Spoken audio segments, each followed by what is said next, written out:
सीमा देव और रमेश देव की प्रेम कहानी क्या आपको पता है? तो चलिए इनके बारे में जानते हैं। इनकी कहानी पर तो एक फिल्म बनाई जा सकती है। तो हुआ कुछ यूं कि सीमा जी के घर के माली हालत ठीक नहीं थे।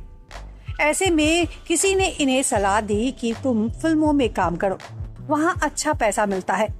सीमा जी ने किसी तरह अपनी माँ को अपने साथ फिल्मिस्तान स्टूडियो चलने के लिए मनाया, ये कहकर कि अगर काम मिल गया तो घर को काफी सहारा मिल जाएगा।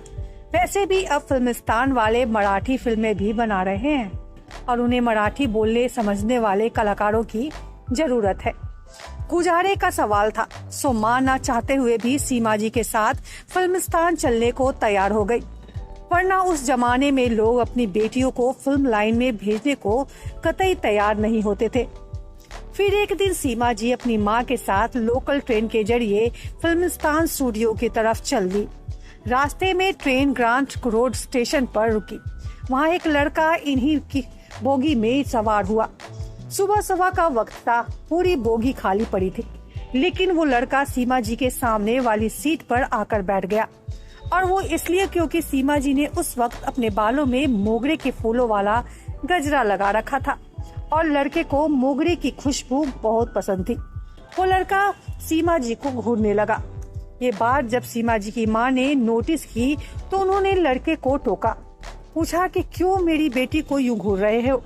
अब चूंकि लड़का नौजवान था तो उसे उसकी माँ के बोलने का तरीका पसंद नहीं आया। उसने थोड़ा अकड़ के जवाब देते हुए कहा, मैं आपकी बेटी को नहीं घूर रहा हूँ। आपकी बेटी वैसे भी इतनी खूबसूरत नहीं जो मैं उन्हें घूरूं। मैं तो मोगरे के फूलों की खुशबू के लिए यहाँ बैठा हूँ। अगर आप ज्यादा वक्त करोगे तो मैं आपकी लड़की के बगल में बैठ जाऊंगा, क्योंकि वो 3 लोगों की बैठने की सीट है। लड़की के उस जवाब से सीमा जी की माँ अवाक रह गई। उन्होंने चुप रहना ही बेहतर समझा, लेकिन उन्होंने सीमा जी को निर्देश दिया कि उसकी तरफ देखना मत। जबकि सीमा जी के मन में ख्याल चल रहा था कि चूंकि अभी उन्हें नहीं पता कि फिल्मिस्तान स्टूडियो उन्हें कैसे पहुंचना है, तो क्यों न इस लड़के से ही फिल्मिस्तान का पता पूछा जाए, क्या पता इसे मालूम हो। घर से चलते वक्त सीमा जी को यही पता था कि फिल्मिस्तान स्टूडियो जाने के लिए गोरेगांव स्टेशन उतरना पड़ता है, लेकिन गोरेगांव स्टेशन उतरकर फिर किस तरफ जाना है ये सीमा जी को नहीं पता था, और न उनकी माँ को।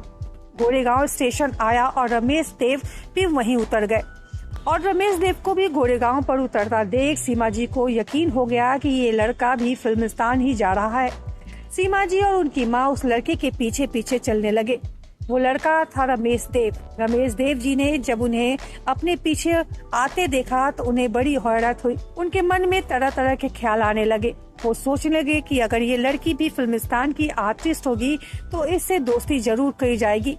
अच्छा, यहाँ आपको ये बताना जरूरी है कि उस वक्त सीमा देव भले ही फिल्मों के लिए एकदम नहीं हो, लेकिन रमेश देव मराठी सिनेमा में काम कर रहे थे। वो कई मराठी फिल्मों में हीरो और विलेन की भूमिका निभा चुके थे और फिल्मिस्तान की मराठी फिल्म में काम करने के लिए ही वो इस दिन वहाँ जा रहे थे। खैर, रमेश देव फिल्मिस्तान पहुँचे और उन्हें वहाँ एक बहुत बढ़िया डील मिल गई। कहाँ तो वो अब तक एक मराठी फिल्म के लिए 1200 रुपए के लिए ही काम करते थे, और कहाँ फिल्मिस्तान की उस फिल्म के लिए उन्हें 700 रुपए महीना मिलना तय हुआ था, जिसमें रहना और खाना भी मुफ्त था। रमेश जब रिसेप्शन पर अपना कॉन्ट्रैक्ट साइन कर रहे थे तो उन्होंने देखा कि ट्रेन वाली वो लड़की यानी सीमा देव भी अपना कॉन्ट्रैक्ट साइन कर रही हैं। यानी सीमा जी को भी काम मिल गया था।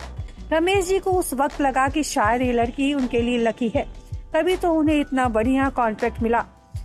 एक और बात बताना चाहती हूँ, सीमा जी का वास्तविक नाम नलिनी सराफ था। फिल्मों के लिए उन्होंने अपना नाम सीमा रखा था। वक्त गुजरा और सीमा जी और रमेश जी की बढ़िया जान पहचान हो गई।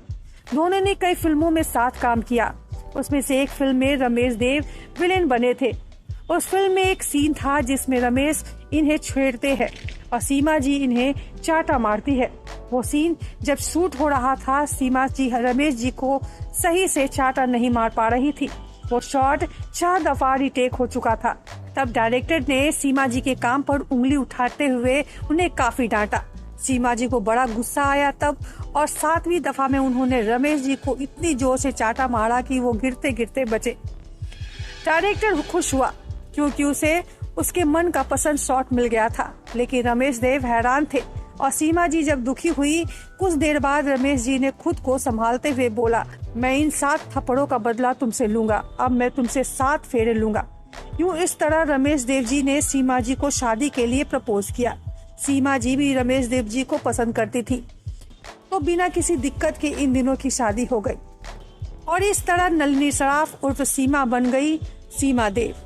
इस दुनिया से गए सीमा जी को 2 साल हो गए हैं। साल 2023 की 24 अगस्त को सीमा जी का देहांत हुआ था। बहुत प्यारी थी सीमा देव। रमेश जी की जोड़ी, रमेश देव व सीमा देव अब दोनों ही इस दुनिया में नहीं है।